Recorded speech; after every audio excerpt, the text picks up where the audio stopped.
Welcome to the Winged Wheel Podcast. Here to talk all things hockey are your hosts, Brad Crisco, Ryan Hanna, and Evan Lobsinger.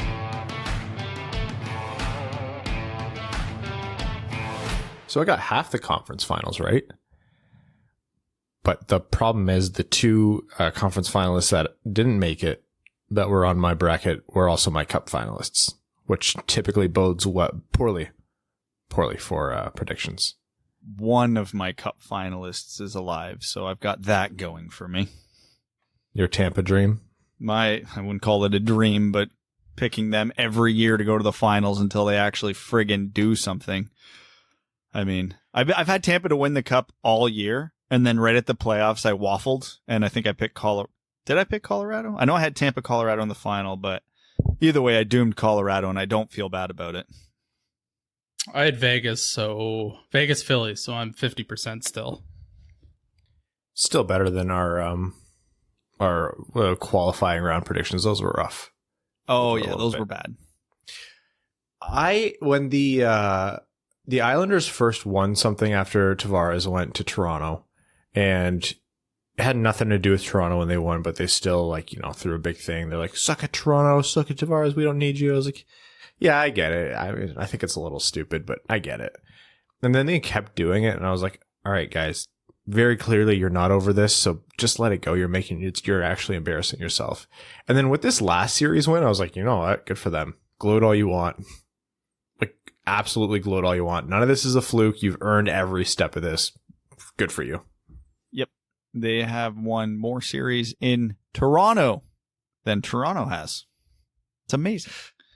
How happy do you think the Leafs are that the finals are taking place in Edmonton, so there's not going to be a cup lifted in Toronto? Yeah, the jokes for the most part die here, and hey, at least they can say that playoff hockey lasted longer in Toronto this year than normal. Got a second round out of it. Yeah, they got that much. What did was it Washington that Toronto lost to when they made it to the second round last, or was that also Boston? No, that was Philly, man. That was like 2004. I think JR scored the game winner. Yeah, it was JR in overtime. That was the last time the Leafs were in the second round, was 2004. Oh my God. I was just starting high school. I was in high school. Yeah, I am a few years behind 14. Yeah, it's wild. Do you think, tinfoil hat here, do you think Toronto, in part of negotiating their bubble, said, yeah, we'll do all this, we'll do all that, we'll set this up, the hotel, the catering, everything. You just can't lift the cup here. Please, for the love of God, do not lift the cup here. And the NHL was like, oh, all right. Fine. I don't know if they would have went that far. You've got to think at that point when everything was being negotiated, they fancied themselves contenders and would have liked to have done it on their own ice if all things had went well for them, which, I mean, everybody else knew wouldn't have, but they had to have thought it might have. Yeah. Well, anyways, it's fun for the rest of us. Welcome to the Winged Wheel Podcast. I am Ryan Hanna. I am anti-Novak Djokovic. And I'm Evan. Ball boy Evan. I'm a big Rafael Nadal fan. Huge. Oh, really? He's the worst. What don't you like about Rafa? His grunting. Yeah, man, it's power. It's pure power. The dude's a freak. Everybody else does that too, but doesn't grunt because they're men. He doesn't grunt. Are you kidding me? The men's grunts are awful. Who else grunts? Djokovic grunts, but no one likes him either. No one likes Djokovic because he's a douche. That's why. Is there anybody left that likes Djokovic? He has, in a span of 4 months, just alienated everybody. Is he the one that eats the grass at Wimbledon? Probably. And then probably spits it on a small child in the front row. Yeah, that'd be one of his most redeeming qualities in my mind. Oh, man. The grunting in tennis it's incredibly sexual and it's not gender specific. All sides do it. Sharapova was easily the number one offender of that. It was so bad. I haven't watched tennis in a while. The past couple of seasons I haven't watched too much. Ever since Nadal got tendinitis and then he dropped off from being the best, and I maintain that a healthy career would have put him as the undisputed GOAT still. But yeah, there was some where you were just like, that sounds contrived. But hey, if it wins you grand slams, by all means, go for it. Like it didn't win me grand slams. It just got me weird looks from the kids at the court beside me. Yeah. Like I get it, because in boxing or fighting, anything, you're taught throw, punch, and breathe out. Breathing out isn't grunting. I don't know where the difference comes in here. There's tennis players listening to this going, please just move on. You very clearly don't know what you're talking about. No, we absolutely don't. No. But that doesn't, we don't know what we're talking about with hockey, but that doesn't stop us from making fun of everything involved with it. And on that note, on this episode of the podcast, we are going to be talking about an extremely eventful few days of Game 7s and playoff series wrapping up. The little bit of the fallout from that in terms of possible trades or trades that are no longer happening for Detroit, and some other goings on around the league. Not too much Red Wings news this week, honestly. Nothing on the Mantha front. Stuff like Lindstrom got loaned out to Sweden, but we already knew that. And then this episode's prospect deep dive. So again, we are in our final month before the NHL draft. So every single prospect profile we're doing now is a potential Red Wings 4th overall pick, whether it's extremely likely or the least likely of all the ones that could possibly happen. That's who we're looking at here. And today's is none other than, somehow more contentious than Jake Sanderson, Yaroslav Askarov. So that'll be a good conversation, I'm sure. Some of you are already going to be. Hold on, did you hear that? Did you hear that? I just heard Prashant turn off his laptop. Really? Because I hear Lars celebrating all the way from Sweden. So yeah, that one's going to be divided. It was funny. I was telling Brad before we started recording that our previous one was Jake Sanderson. And what we've been doing as well is, like, obviously these happened during the episode and we want everyone to listen to the episode. But for anyone who wants to go back and listen to just the prospect profiles, we're starting to put them up on YouTube. And I put up the Sanderson one and I saw a comment go up like, abso-freaking-lutely not, Sanderson. Are you guys high? And then 10 minutes later, like, I saw him edit and go, oh, I see your point now. And then 10 minutes later, they just deleted the comment. I was like, yeah, man, just... Well, we're not talking about these like advocating for each pick. We're giving you an objective view and saying, here's the likelihood. Here's how it would fit into Detroit's system. Here's whether we think it should happen. Here's how mad or happy we'd be. And, you know, here's why it would be not so terrible or even better than you think. Here's what the world would look like if it happened. Yeah. That's like beyond all the flames and fighting outside of the sport of hockey, but, you know, in the world of hockey. Yeah. Oh, that actually reminds me. After Askarov, let's talk about Drysdale and the recent rumors with that. I must have missed those rumors. I haven't seen anything new with him. Amazing. That's even better news. Okay, Perfect. So the playoffs. Let's talk about the 3 series that wrapped up since our last episode, because one was already, Tampa had already beat Boston by then. Yeah, Boston was the only team to get knocked before 7 games, and I just want to say that out loud because it makes me feel good. So I just want to know, quick show of hands, between the 3 of us, whose Joel Kiviranta jerseys are coming in first? I ordered mine after the tying goal. When did you guys put the order in for your Kiviranta jerseys? You know I didn't order any jerseys. That's not what I do unless it's one of those Jurassic Park Griffins jerseys. Are you kidding? I had a Joel Kiviranta jersey ever since he played for Jokerit. Yeah. Which was like last year, maybe? Literally last year, yeah. And then Sport? This team's name is literally just Sport? Finland, can you do that? It's all the best athletes in the entire world. They just doesn't matter what sport you started in, you amalgamate the top players into sport. Yeah, I have a Sport jersey, which is this derpy looking eagle. No, I don't have his jersey, but oh man, does that guy have a story. That has got to be one of the top 10, if not top 5 games of the 2000s. It was chaos. It had one of the craziest hockey stories, an undrafted free agent rookie who was healthy scratched for basically, I think, the entire series up until Game 7, gets in due to injury, scores a hat trick, including the tying goal late in the 3rd period and the overtime winner. We will never see that again. That will not ever happen again in the game of hockey. It's insane. And it happened in the middle of a pandemic and the weird bubble with no fans. Like, everything about that game will be remembered forever. That's, people talk about, and I know it's extremely different circumstances, but like, people talk about the Bob Bond goal way back when he broke his leg in the 60s and scored the winner, because that doesn't happen. This is going to be one of those stories that we tell our grandkids about. This guy played like 6 games in the NHL, but like, it's going to be one of those stories.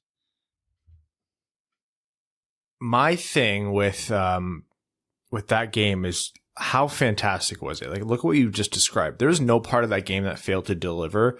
Both teams had leads. It went back and forth. There was amazing like pace. There was amazing drama. Like, it was worthy of a game 7 overtime. It felt like a conference finals game. Like, that's how intense it was. You had a relatively underdog team, but not one that was a fluke to get there. Like, Dallas played fantastic hockey up to that point. The outcome was it went to overtime. Dallas ended up scoring the goal, and they moved on and beat the potentially cup favorite or cup contender Colorado Avalanche. And I saw this big narrative of bringing up the fact that hockey is an altogether random sport compared to the other major sports leagues.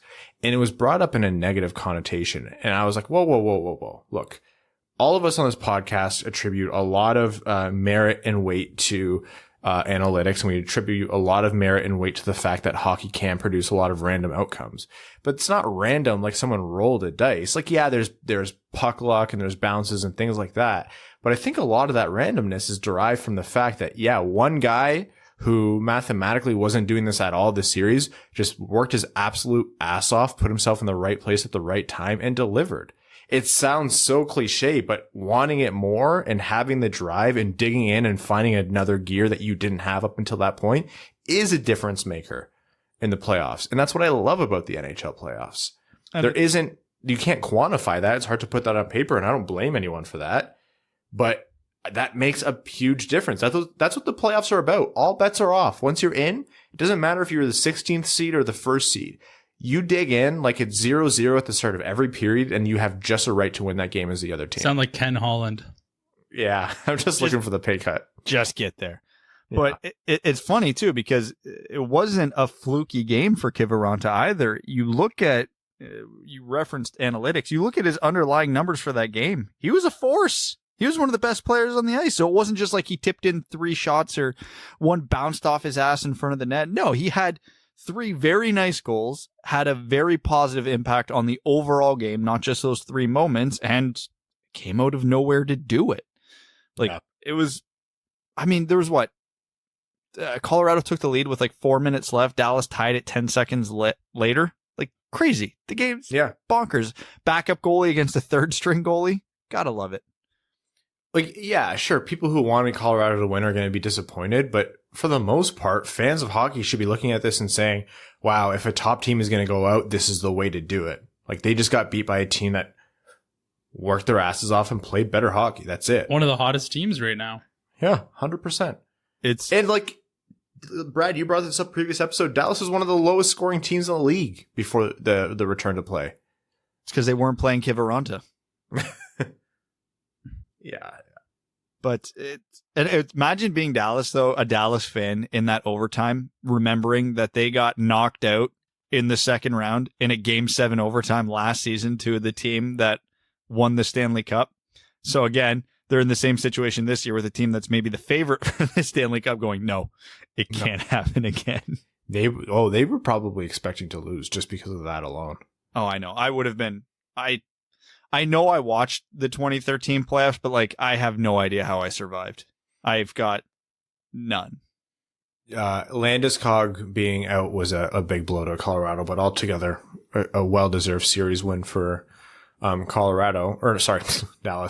The thing with the other 2 series is that the series winners deserve to win, in my mind, pretty decisively, but there was also some pretty poor game 7 showings from those teams. We'll stay in the West. We'll start with Vegas, Vancouver.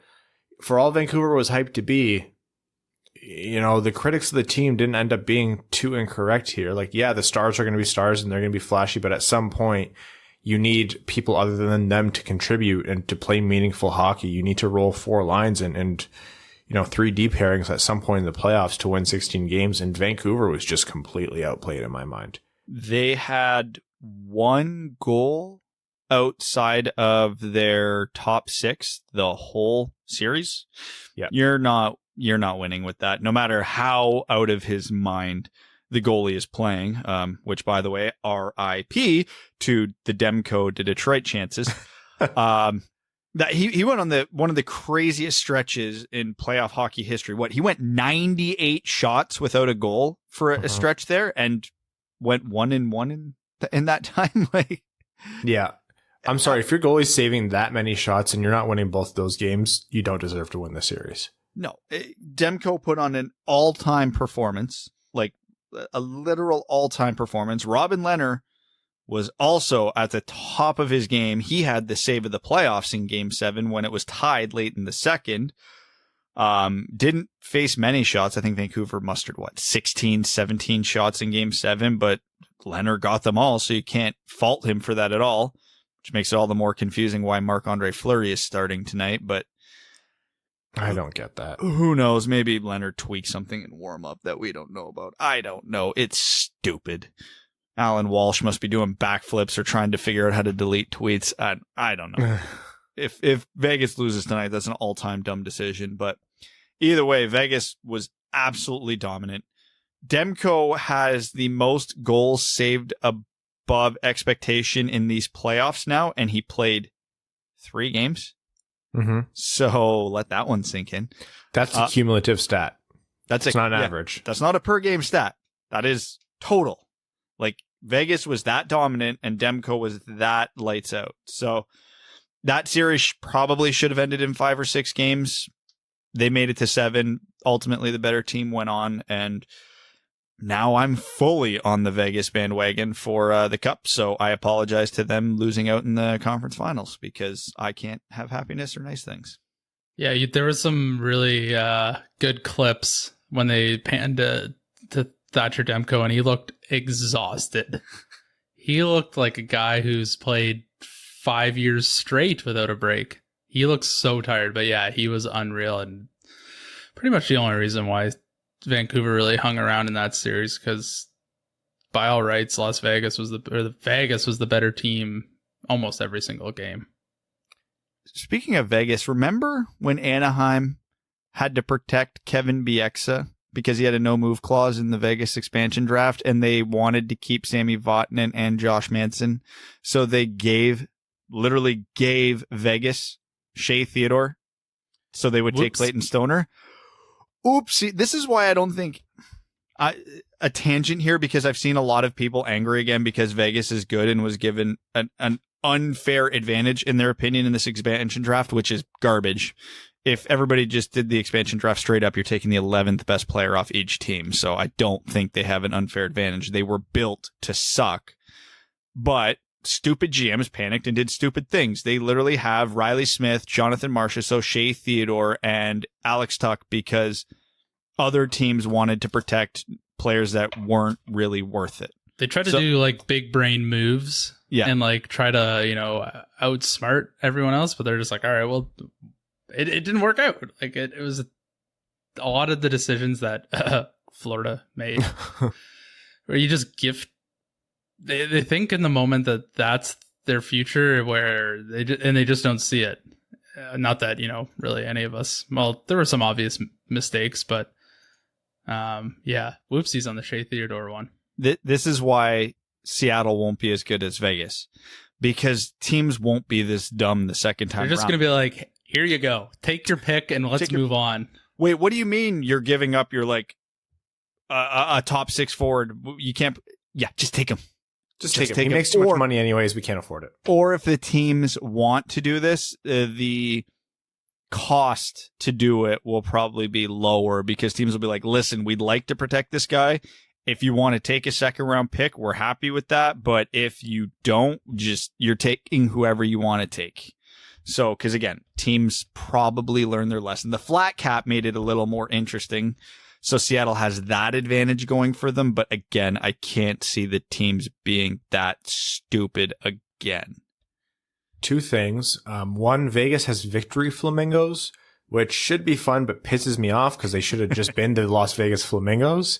Anyhow, visiting the Thatcher Demko conversation. So for those of you who have been preserving your mental health and not berating your ears with our voices for the last while, Thatcher Demko has been a popular target for those hypothesizing potential assets that Detroit could win back by taking on bad contracts. So a pretty big one has been some combination of Louis Eriksson's contract or Sutter's contract from Vancouver. Both of them are pretty terrible in holding that team down.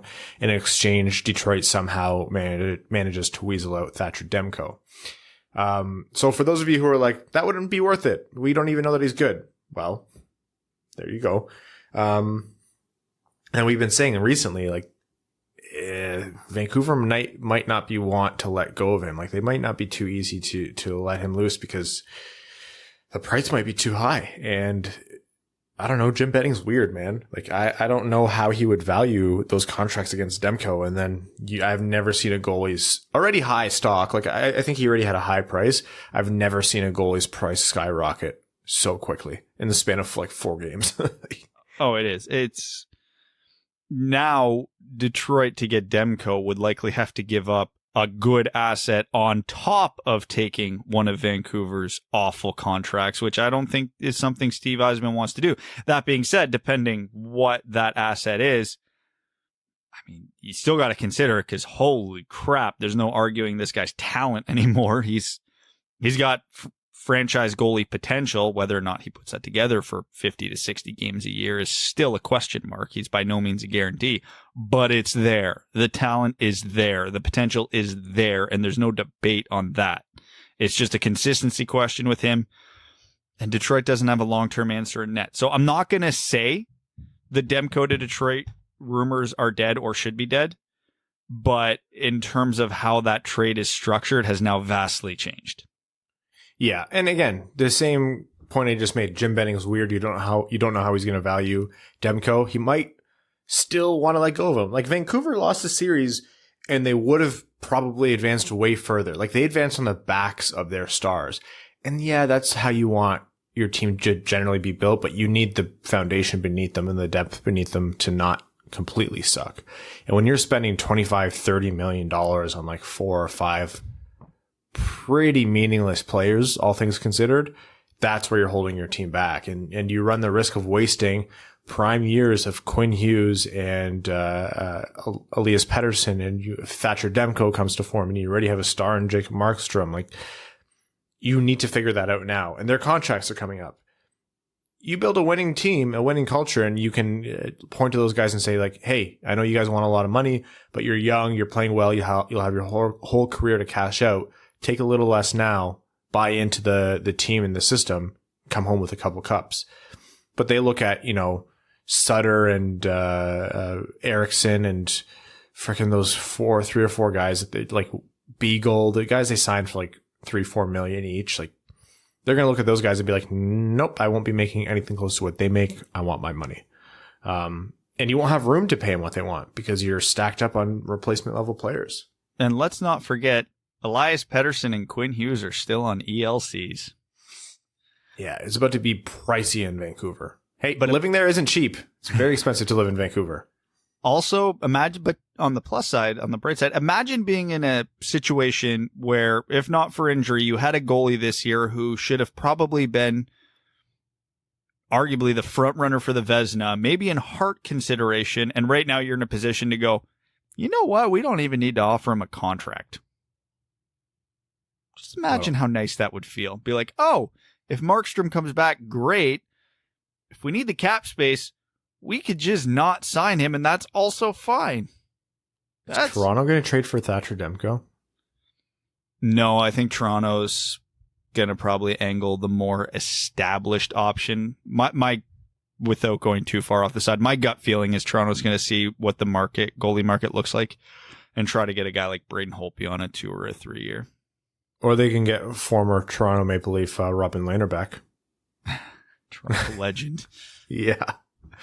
And then finally out east, the Islanders finished their, can't even call it unlikely anymore, trounce Philly in Game 7. Philly wasn't there that game, and the Islanders showed up like a team that was trying to win Game 7 to go to the conference finals. Oh, we were all so wrong about this team. I was so wrong about this team. They're not boring. They make the other team boring. This is what they do. They just, they're the highest scoring team in the East. Yep. They score a ton of goals, and then the other team gets the puck, and they just stand there like the biggest bouncer at the nightclub and say, no, you cannot pass. I love it. I respect it. I mean, they're playing Tampa now, so even if they were the most boring team on the planet, I'd still be cheering for them because someone's got to take down the Empire. But yeah, I mean, they have one superstar on that team.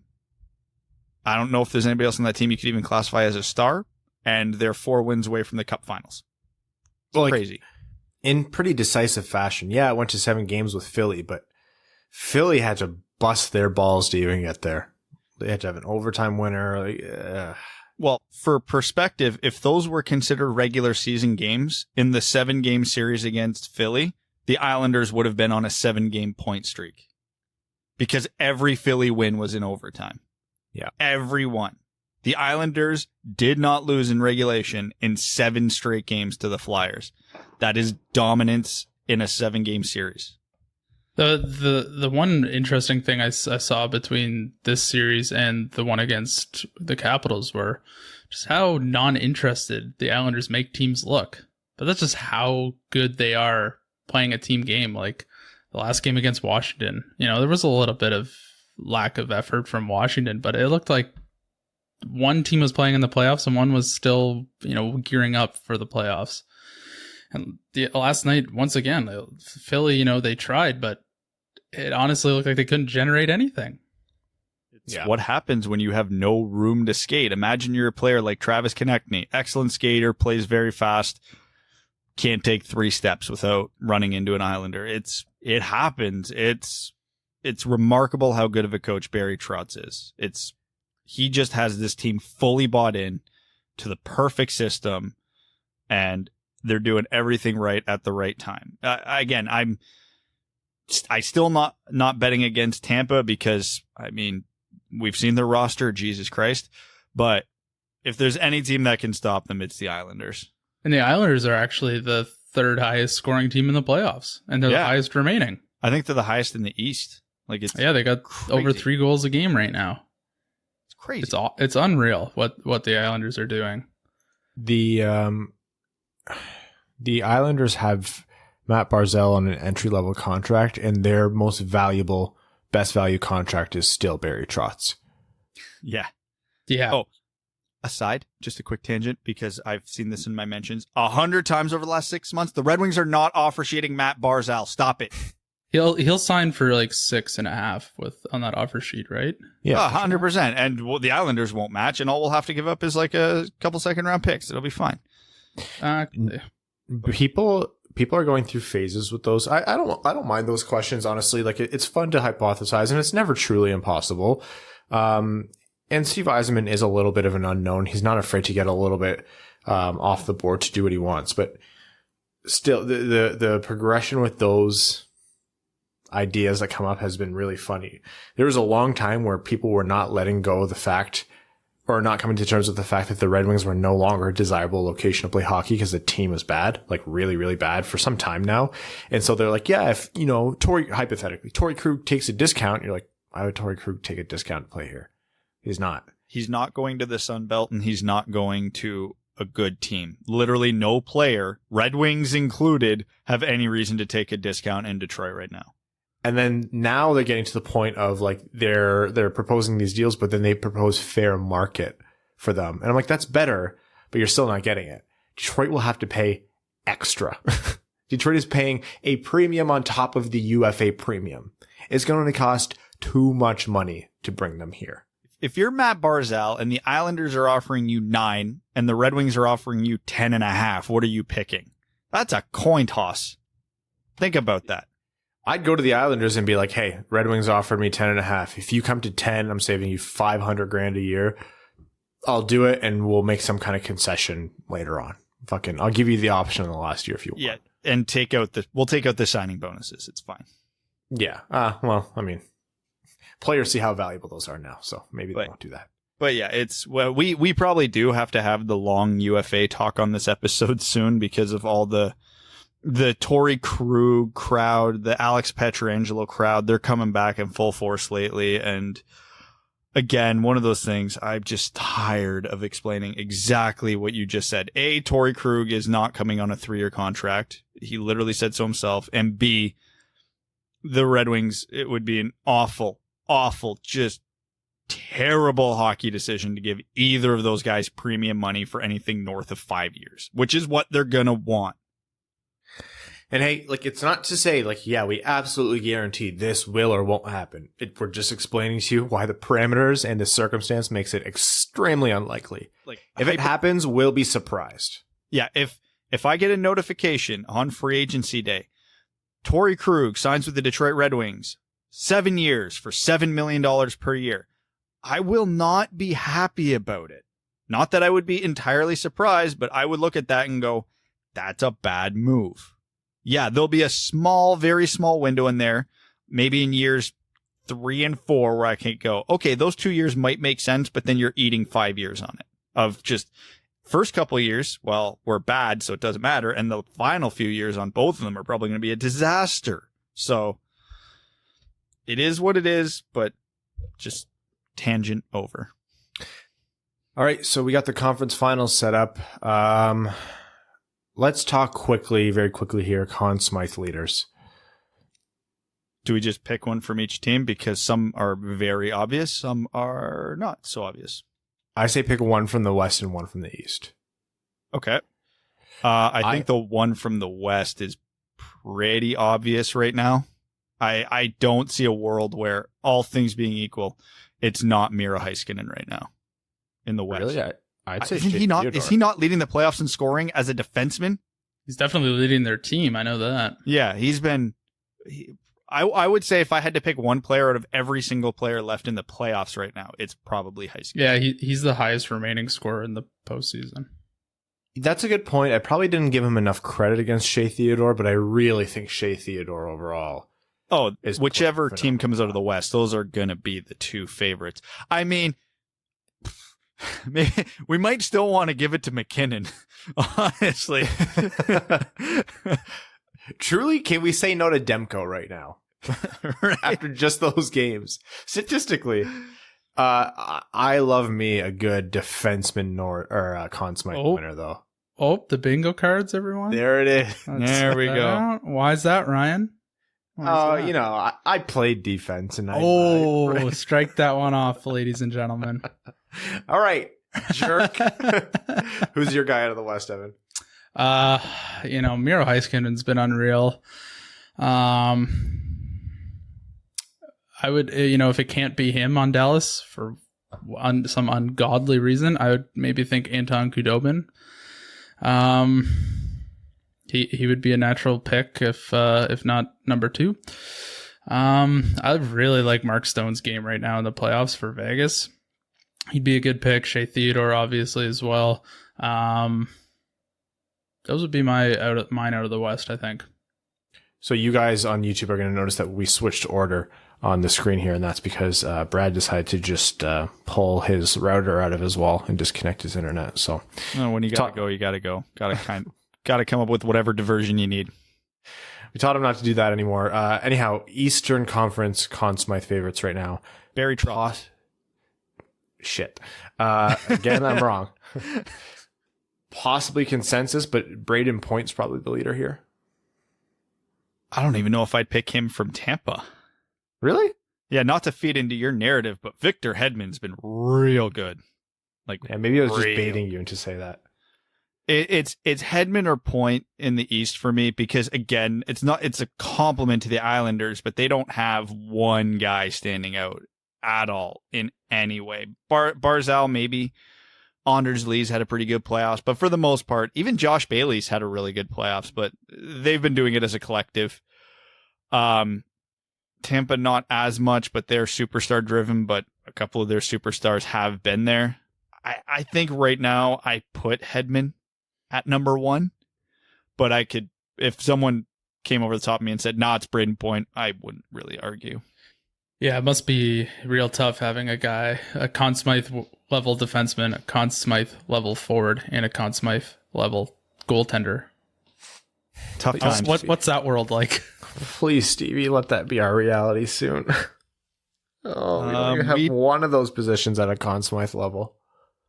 Bernier, right? Just so we're clear. Yeah, but he'll probably leave for more money.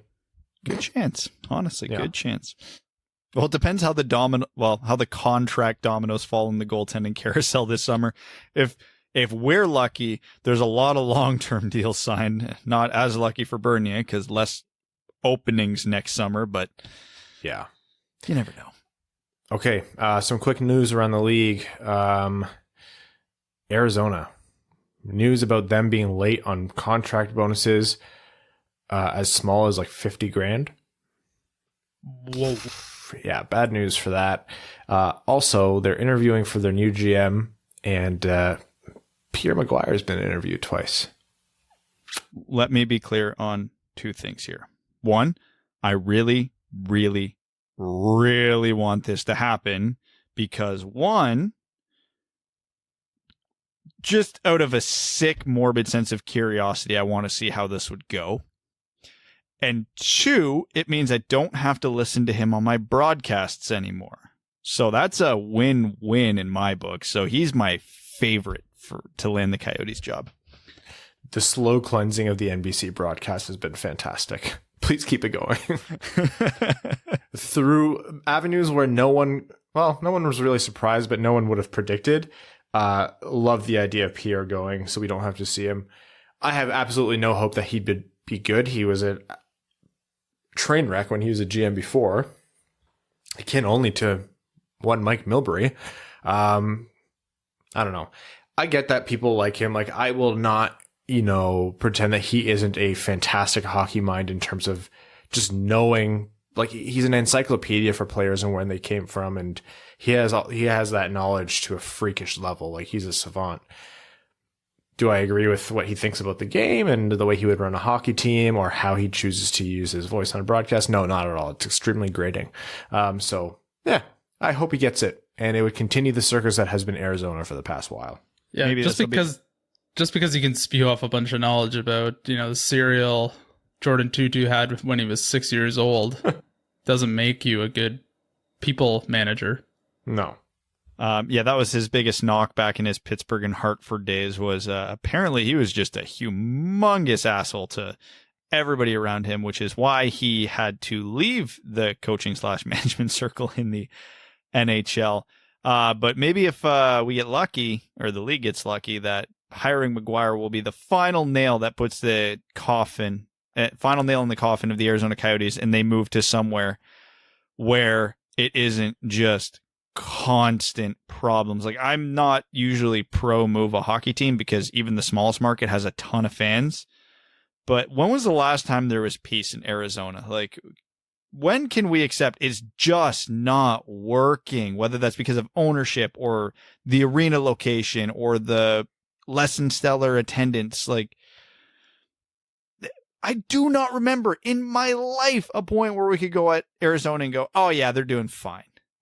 Put them back in Phoenix, give them a chance there. If they don't make it, put them in Quebec City and print some Canadian dollars. Exactly. Like, it'll be printing money up there.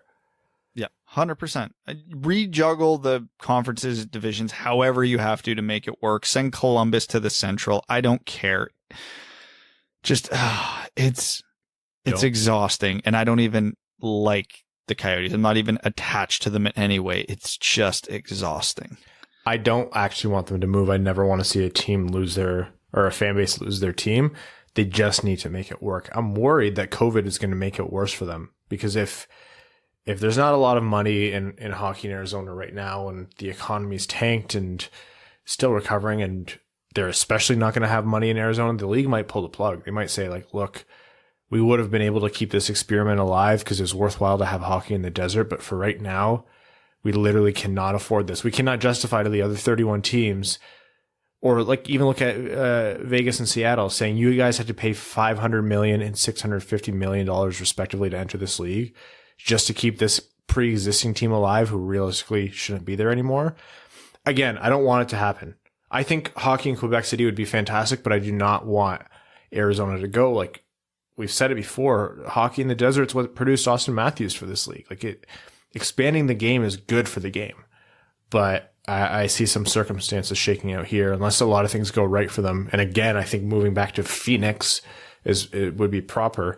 I think there's a risk of them leaving. Anyhow, sorry for all of that, to say all of that, and there's a chance that they hire Pierre Maguire as GM.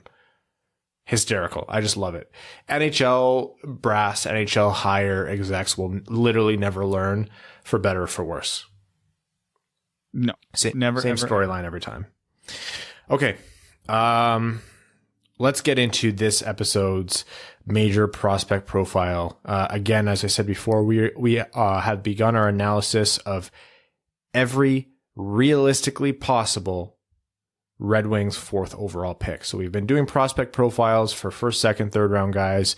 I mean, all spring and summer, but now we are into the guys who you might see walk up, or I guess zoom in to the stage at 4th overall for Detroit in a month. We started last episode with Jake Sanderson, and this episode is none other than an even more divisive potential pick, goaltender Yaroslav Askarov.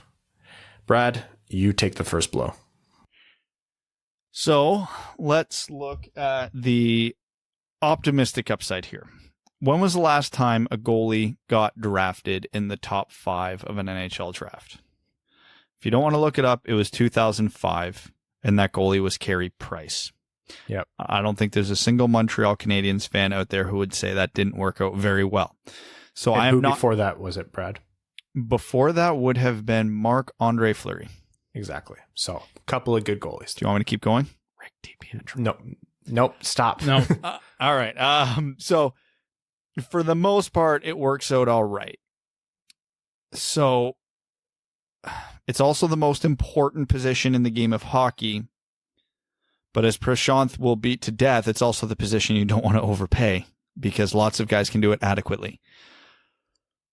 So if we're going to ignore the future contract circumstances aside, certainty in net is always a good thing. You need it. You can't win without a good goaltender. Even teams that do it by platoon in the playoffs, like right now the Islanders, you do it well and you can be successful. So Askarov could solve a lot of problems for the Wings.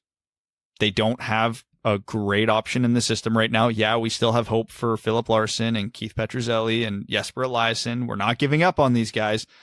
But if you're at the casino throwing chips on the table, you're probably not throwing a lot of chips down in their favor right now. Askarov solves that. No goalie's a sure bet, but he's as close as we've seen since we started this podcast. That's the reality of it. He is elite. Remember how last year going into the draft, we gushed about that US NTDP team that was just trucking everybody, loaded with stars? Askarov's the one who stopped them from getting a gold medal at the U18s. He's the one who shut them down. He's the one who won Russia a gold medal. He's already played in the KHL at 17. That's insane. And he didn't play all that poorly. The only reason people are kind of down on him right now is because he had a subpar World Juniors. I mean, he was a 17-year-old goalie at the World Juniors. That's not something I am going to put too much credence into. The guy, plain and simply put, is a potential and almost likely franchise goalie. Askarov is so good as a goaltender. He made me sit and teach myself how to properly project goaltenders. I went back and watched junior footage for top-ranked goaltenders that have been drafted in the past.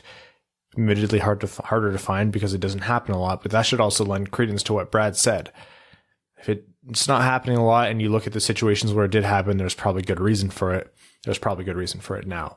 The guy is a phenomenal goalie. He is very fast. Like, he's very quick across his crease. He's a little unconventional at times, but I like how aggressive he is. And I like the fact that his, unconventional, stance sometimes, or how he challenges shooters sometimes, it works for him. He's incredibly smart. He plays extremely well. He reads shooters very well. He's got good size. He's 6'3", 6'4"? Like, you need that size in a goalie. So you're not looking at some undersized, freakishly athletic goalie where you have to wonder whether that's going to translate into the NHL. Like, he has every tool, good rebound control. Like, I don't blame him for having a bad World Junior. I think goalies take a long time to develop, and that's a huge mental game, especially at that position. I genuinely believe that if this guy doesn't turn into someone's franchise goalie, it would be a mild surprise at the very least. One thing we haven't even mentioned about him too is not that it really is anything that affects him game. He's goofy. Southpaw catches with his right hand. Don't see a lot of that in the NHL anymore. Love a good dork. But the question here is, all that said, can you truly select a position so unpredictable as goaltender at 4th overall when you have holes at every point in your roster? And when you come to a contract, you are probably going to have to pay him a disproportionate amount based on what is available in terms of goaltending services on the market. So, coming at this from a Red Wings specific standpoint, no, absolutely not. He's got to be... I'm not going to say I'd put him on my do not draft list at number 4, like full stop. There's a reality where it makes sense, but if I go up to that stage to make the pick 99.9 out of 100 times, I'm not considering Askarov. The big reason for me isn't even the contract implications down the road, which are a very good reason to not do this. It's because goaltending is the most volatile position to predict. There have been surefire goalies drafted in the first round that absolutely flamed out. The Red Wings, where they are as a franchise, the fact that they still have holes at every position, and this is their highest pick of the rebuild so far, they can't miss here. That I don't care what anybody says, and I don't care how much of a guessing game scouting is. We had this conversation last episode or the episode before. They cannot miss here. They cannot afford to screw this up. It would be bad enough if at 4th overall, they got the 7th best player out of this draft, which all things considered wouldn't be a train wreck, but I would consider that a pretty big failure in this draft overall, even if that player turns out to be good. With a goalie, there's a good potential they don't play in the NHL. Like, again, I'm not betting on Askarov to completely flame out, but with a goalie, that is always a possibility that is greater than 20%. So who out of the skaters that are realistically possible for the Red Wings to pick at 4 would we hate the most? Probably Sanderson. I'd sit here and bet money. I would put a good amount of money down that Sanderson's going to be a useful NHLer, at least, even if that's as a number 4 shutdown defenseman who doesn't play any power play. He will play and he will contribute in some way. Okay, that's a miss, but at least they got something out of it. If Askarov doesn't live up to potential, like I said, he may never play a game for the Red Wings. I said before, I'd be surprised if he wasn't someone's franchise goalie. And I stand by that based on his projections, but I think I should probably clarify.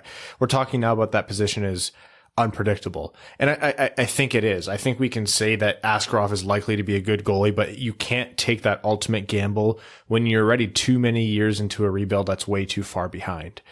If we were talking about way less talent on the board and the guy at 4th overall would be at best as good as like Anton Lundell or like Seth Jarvis or something, I'd be way more open to taking Yaroslav Askarov.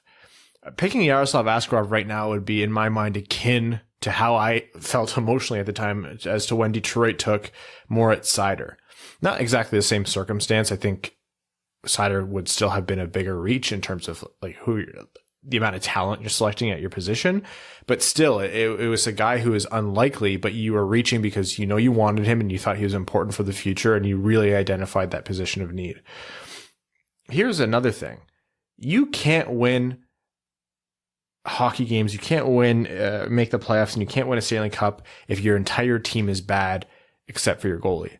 You can do those things if you have a great team and an average goalie. Speaking of goalies, Marc-Andre Fleury gave up the first shot of the game. Good man. Good man. Eat your heart out, Alan Walsh. But yeah, totally agree with both you guys. Like, I think the pulse of this draft is forwards heavy, light on defense, one potentially franchise goalie. So I think you need to read the room and make, the most correct pick, and that would not be Askarov for us. If Askarov ends up being the best player out of this draft, and say he goes to Minnesota, or are they drafting like 11th or something? And Detroit picks a guy who is really good, first line winger or something, 80-point player. I'm realistically not upset, because it would just be too much of a gamble. Think of how much opportunity cost would be lost if Detroit took Askarov and he just wasn't there for them. Another thing is, okay, let's say another part of this is we talk about how he would fit into the organization. Immediately, he'd be Detroit's top prospect in a very unique situation. If they select Askarov, they are pushing off his entry into the NHL as long as possible, because they want to avoid paying him his first non-ELC entry-level contract as long as possible. Not only that, goalies take longer to develop. Not all of them, but if this is a guy who isn't going to come to form until he's, say, 26, 27, then that would probably align way more with how far away they are from contending. Maybe 26, 27 is too aggressive, but let's say like 25, 24, 25. So if they draft Askarov, you're not going to see him anytime soon. And that would be by design. It would be the right choice, and they would have no other choice contractually and with his development. So that's not any reason to not pick him, but it's also another consideration that would need to be made. But yeah, he would immediately become Detroit's top talent in their pipeline. Yep. You wouldn't really want to subject a young goaltender to this team. No. I don't want to subject any goaltender to this team. Yeah, Bernier is our savior. He's our sacrifice. He's a martyr right now. Yeah. This season would have been way harder without Bernier. For the people who want Askarov, I appreciate your bravado. I want to go with you to Atlantic City one day, and I don't want to have $1 in my pocket, because I think that is a massive, massive gamble. I understand what you're after, and I understand the appeal. I think the world of him as a prospect. I really do see a great goalie in the future. It's easy to say you can get a great goalie or a good enough goalie different places, and I can't give you specific names, but it's just the reality. It is much, much, much harder to find top 6, top 3 forwards. It's much harder to find a number 1 or number 2 defenseman in terms of the cost of acquisition and when you can bring them into your organization.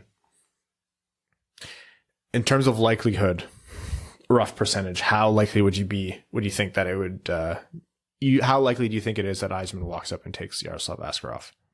3 to 5%.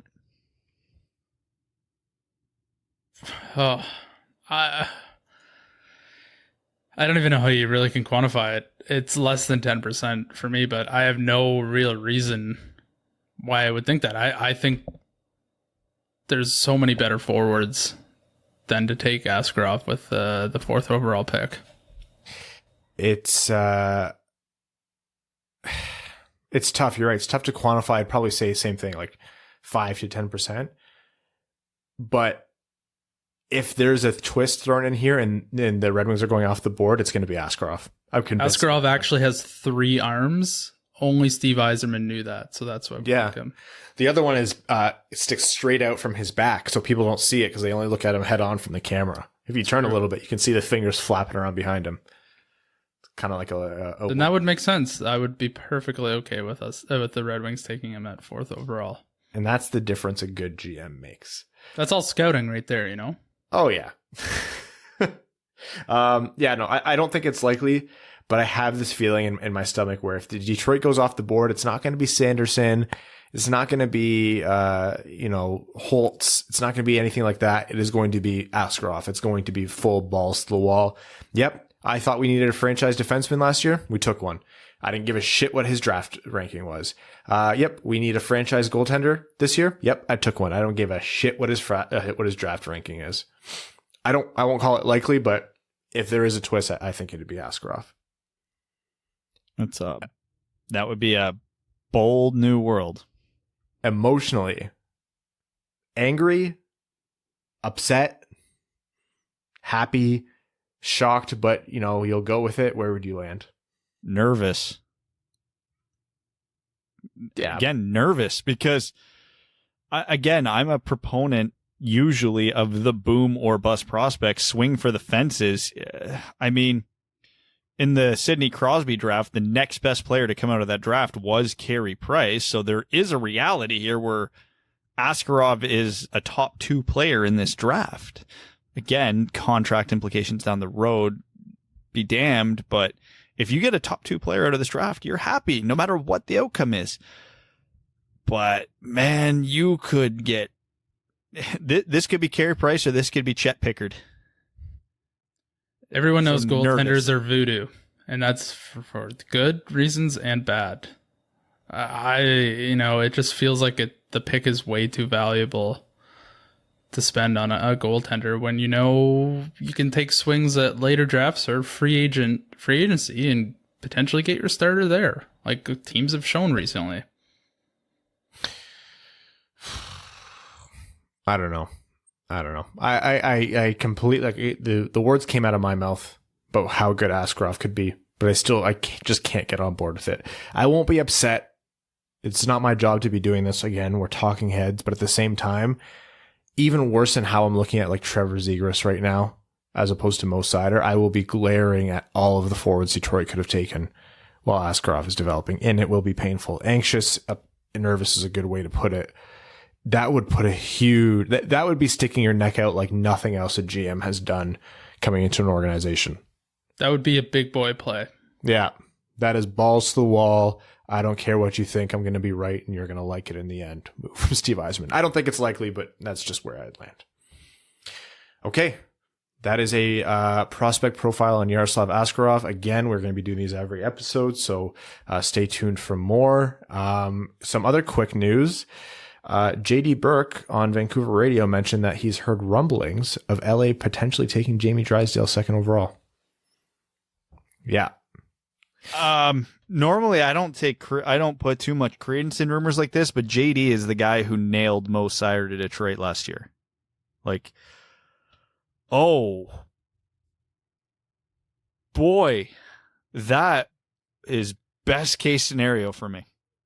We're Detroit. Literal best case scenario. I mean, Stützle or Byfield falls.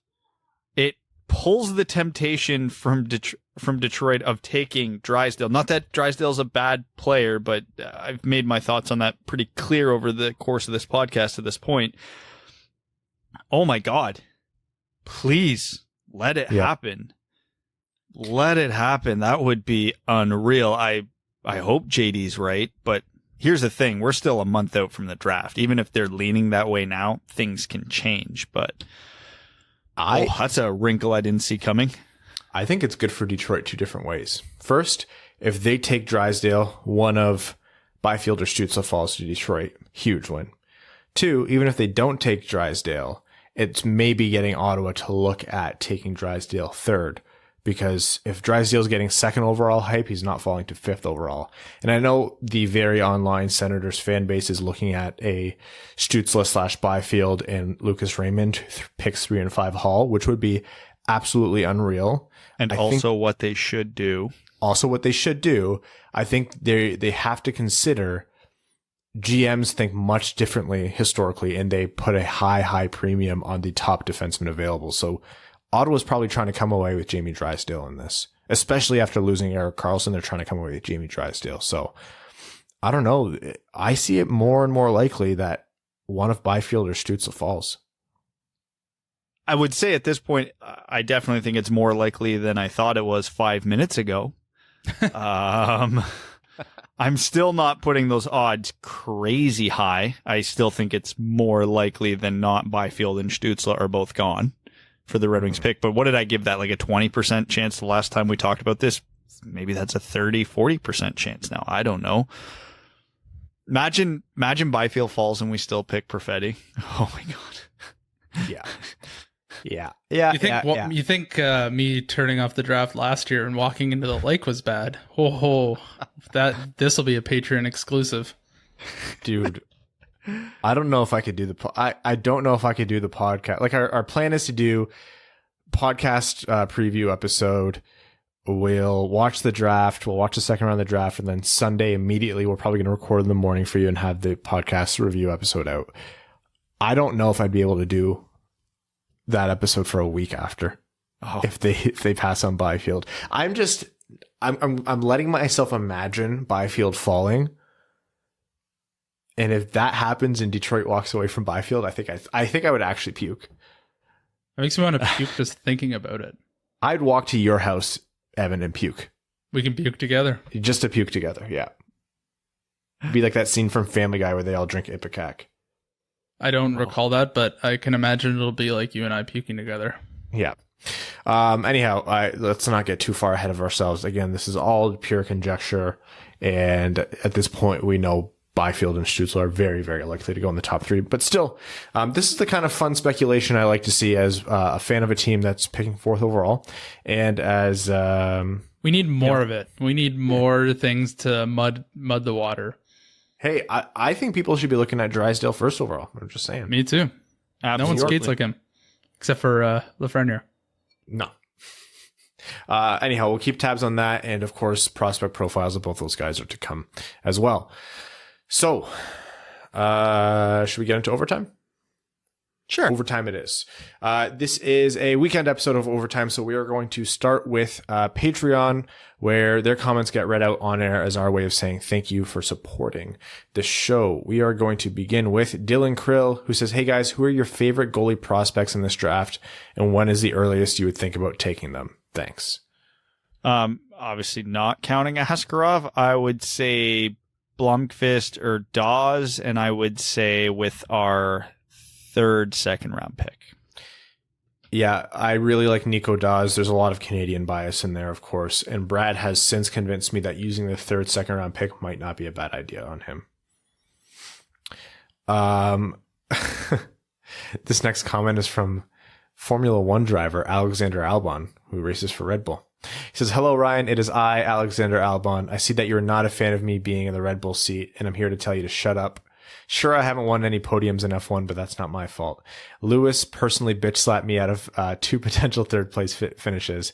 I don't care if you think that Gasly should have my seat. He tried it last year and that didn't go well. It's not easy always being compared to Max. Dude is a crazy Dutchman. Helmet just plays favorites because he's much more successful in the same car, but I think that's unfair. To conclude, I'm working hard to win, but it's really hard. And unlike my mom, I'm not good at lying to people. Oh, she went to jail for fraud, by the way. Hopefully I'll be able to figure it out soon and convince people that I'm actually good. P.S. It's getting sad watching Ferrari fall apart, and I feel bad for what Carlos is walking into next season. Man, for all of you who are looking for another sport to watch, the other sports channel in the Discord is alive and well every race Sunday, and today's race was insane. I wish you guys were fans. Joe Delia says, LOL at anyone who thinks that there's a possibility we are getting Demko as a sweetener for a cap dump. Bunch of big smooth brains. What's some more bad takes from our fan base? Krug? Yeah, then he mentions Krug. Thanks, guys. Yeah, that's Krug and Pietrangelo would be the ones right now. Honestly. Max Domi. I've heard that on both sides of the fence now, which is interesting. Also, yes. People who, for the last 4 years, were predicting playoff berths. That one to me is I just can't see how you look at this team and imagine they're going to make the playoffs. Chris B says, hey fellas, excluding the 2 Germans, who is your absolute dream prospect to fall to the wings at 32? My unrealistic hope is Lapierre, and more realistic, though still unlikely, hope is Brisson. Thanks guys, and have a good week. I would almost bet on Brisson being there at 32, and I don't even know if he'd be my pick. Guys who have some possibility of making it to 32, I would say the 2 Germans. I would say Maverick Bork. Emil Andre is actually not all that crazy one that I would be very high on. Yeah, I'll go with those. Yaroslav Askarov. Emil Andre is the guy who sticks out in my head. I don't think it likely, but I would love a prospect like that to fall to 32. It would be a great way for Detroit to fill out positions at a high level without them having to move up. Tuck Frump says, good day. Hope all is well. Moving on. That's, I think that's supposed to say, let's regress a little and talk about our/your childhoods. What are your favorite childhood foods, bad words/comebacks? Think your mother wears army boots and overall memories. I remember long drives out to Muskegon to play pond hockey at the Winter Sports Complex in the state park, then finishing the day off with the Muskegon Fury/Lumberjacks game. Best wishes and remember Tuck Frump. Favorite childhood foods?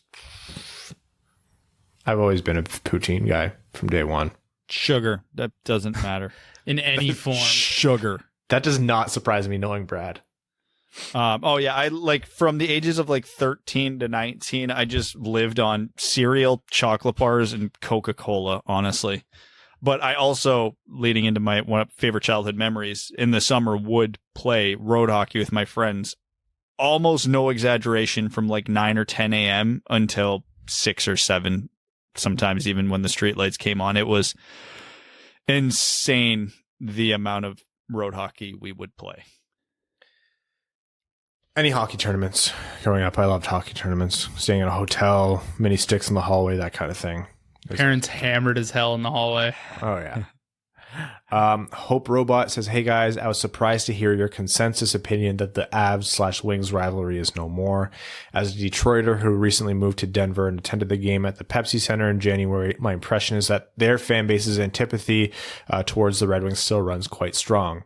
At the game, we were treated to chirps ranging from fuck Bertuzzi to don't feel bad, Detroit fans. You already won by not living there anymore. Oh, piss off. Then afterwards, at a well-known local hockey bar, I, in my Shanahan jersey, was welcomed by whom I presumed was the owner with the comment, "You're going to wear that shit in here?" Suffice it to say, it was the worst Martin Luther King Day I've ever had in my life. Okay, as a lifelong Brendan Shanahan fan, bless you for doing that. And I'm not surprised that they're still hurt by it. Don't consider it the rivalry being alive. Just consider them being butthurt because they lost the rivalry. Exactly. I think you're right, though. The foundation's still there, and the moment both teams are good, I think it's ripe to explode again. Bonus question, it might be a long shot, but do you see any way Yzerman could still get Demko? I'd love to have his name on a Wings jersey to hang along my Bernier sweater. There's ways, but you're looking at moving a Cholosky, you're looking at moving a decent pick or something like that. It is Jim Benning. Never say never. Alex Ott says, which prospect in the wing system do you think is the most likely to take the biggest step forward in their development this year? That could look like Zadina scoring 30, Rasmussen making the team, one of the European prospects jumping up to the men's leagues and sticking or dominating, something along those lines. Thanks, guys, and stay safe. Man, there is so many factors, especially in this new pandemic world, because the first name in my mind when you said prospect that I think we could see the biggest jump from might not have anywhere to play right now, because my mind went to Robert Mastrosimone having a huge year with BU. Who knows when he's even going to play a game? I would say, for me, in a realistic sense, I know I'm in the minority here and I don't really have anything solid to back it up with. I got a gut feeling that Cholosky's going to really establish himself this year. Oh, okay. I got a feeling that we're going to see Hronek on the first power play. I think we're going to see Cholosky find a home on that second power play, playing decent minutes on the left side. Because we have DeKaiser, we have Nemeth, and then there's nobody else slotting into that third left side defense role. I think Cholosky makes the most sense. I think he's the best one currently in the system to do it. And given the lack of power play options on the Red Wings, I think that plays in his favor. And quite frankly, I think he's played better than the coaching staff and the fan base have given him credit for. They want him to be more assertive, yet they send him down as soon as his defensive game slips. And for a young player, you often can't have both right away. So you have to nurture one side while the other side comes around. We've seen his offensive game. It's been there. He's done it. So I think with just more maturity and a clearer message from the coaching staff, Cholowski could be in a really good spot this year. My cheap answer here is Zadina, but I truly believe it. And if you're looking at something a little bit less typical, I think we're going to see a full season of McIsaac, and we're going to be reminded of why he was that kind of prospect. Nick says, I asked this on Twitter, so I'll ask it here as well. Assuming a core consists of 4 to 7 players made up out of a combination of 2 centers, 2 wingers, 2 defensemen, 1 goalie, how many core pieces do the Wings currently have in their system? Sorry, Larkin, so 2 centers, 2 wingers, 2 defensemen, 2 goalies? 1 goalie, up One to goalie. that amount. So I think 1 center, that's Larkin. I have 2 core wing. Veleno's almost there, but I don't think he's quite there. I don't think it's quite there. I don't think he's good enough to be considered a core piece, but I think he's still got a chance to be very, very good. I have Larkin, Mantha. I'll give it to Zadina. I'll say Seider and Hronek. And there's no goalie. And here's the thing, too. These aren't the upper tier of core pieces. As much as we like Seider and Hronek, they are not the upper tier. As much as we like Mantha and Zadina, they're probably not in the upper tier, although both have the potential to still get there. Larkin's close, but again, I wouldn't consider him a top 10, top 15 center in the NHL. So again, not in the upper tier. It's tough. Like, the pieces are there. They're just not the best pieces, all things considered. If the Red Wings want to be a contender, here's a hypothetical for you. Zadina and Mantha will have to take those steps to go in the upper tier, which I think both could do. Let's say the Red Wings draft Marco Rossi at 4. He would have to be better than Larkin. He would have to be our number 1 center in order for everything to fall into place the way we would hope. Would I say any of those things are likely? No, and that's the problem.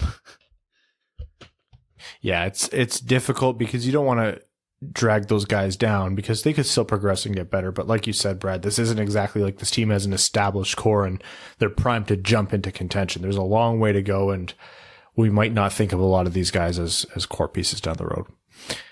Just Your Average Tej says, how big of a gap is there between Dawes and Askarov? If we drafted Dawes, where would he rank in our goalie pipeline?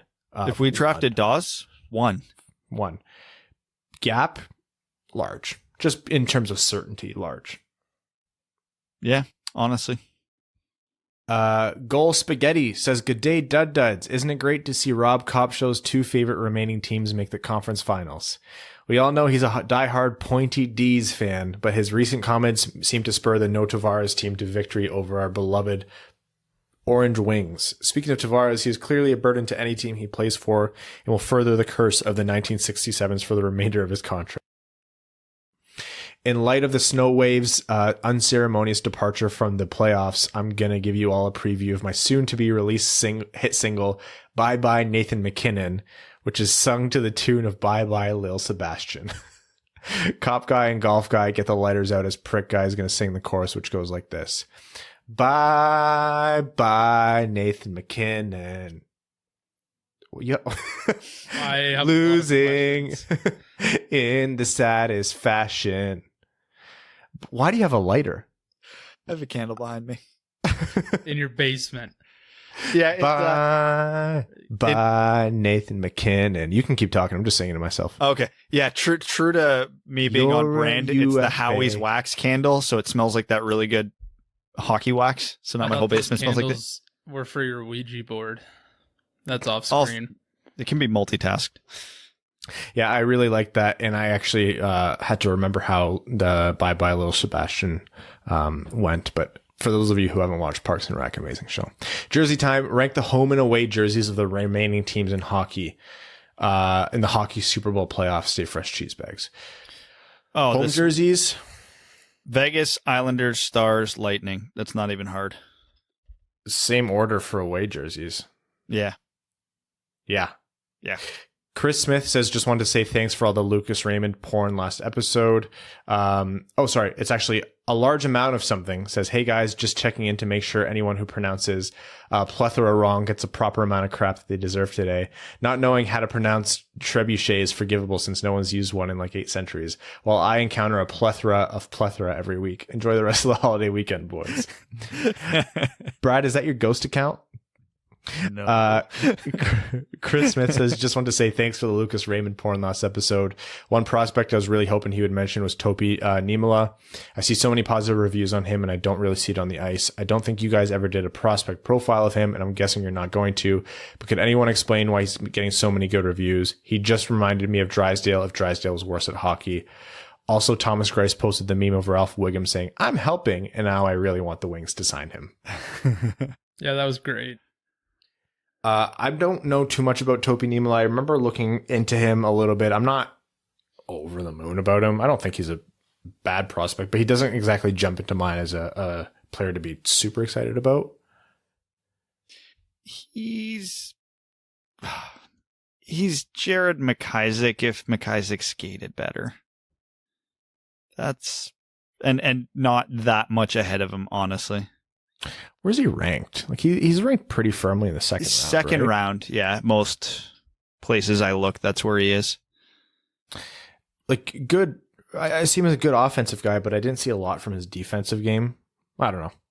Maybe he's worth looking into if we do like a blitz of second round. Maybe because we're doing only major prospect profiles, a Patreon exclusive will be second round targets, like just a bunch of them.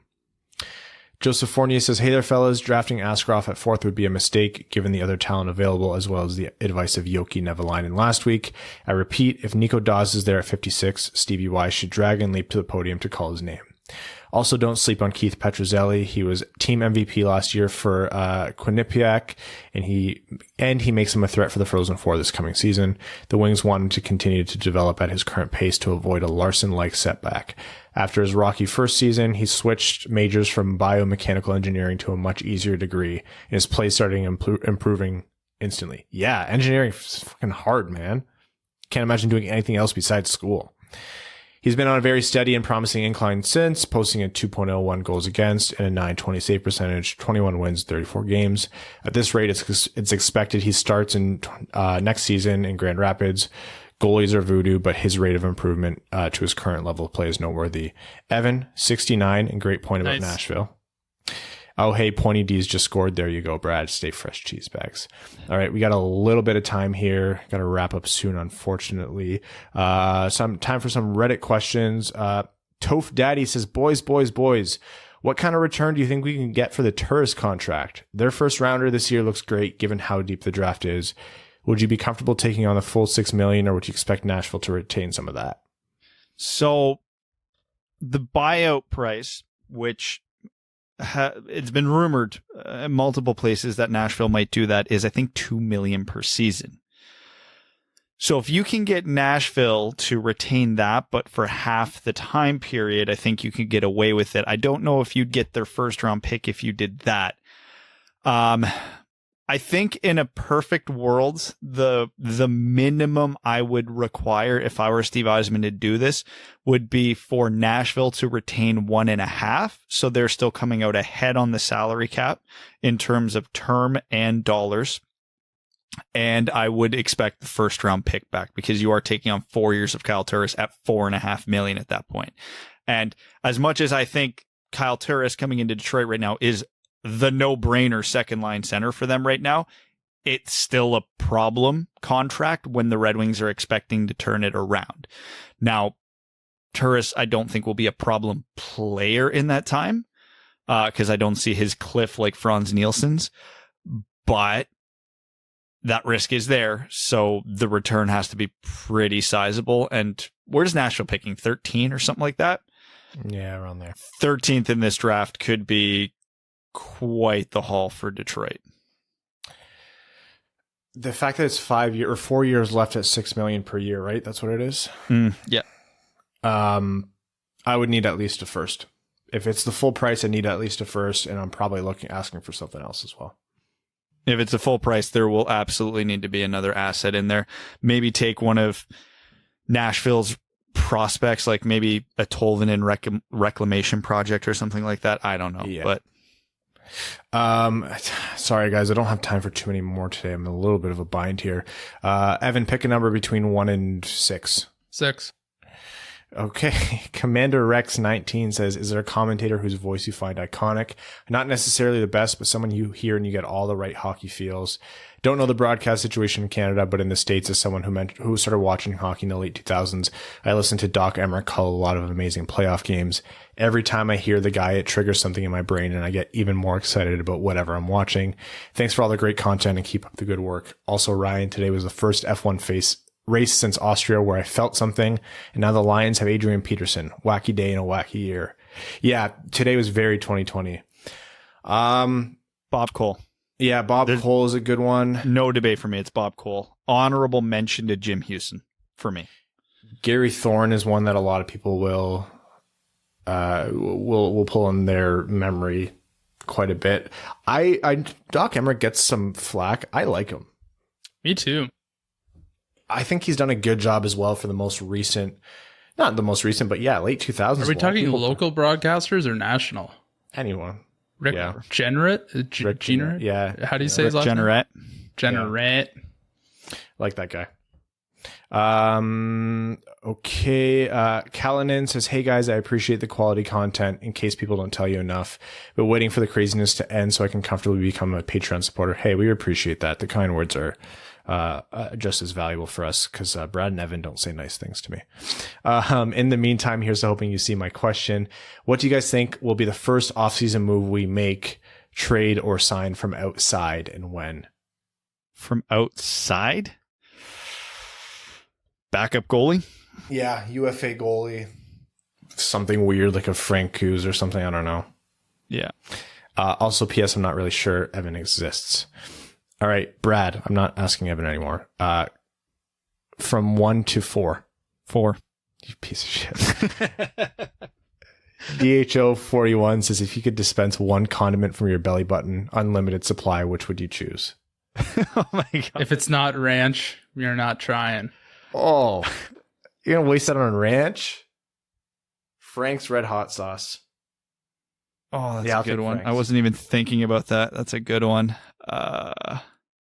Would it be like a cop-out to say, like, I probably use ketchup more than anything else, even if it's not my favorite of the condiments, but it's so diverse.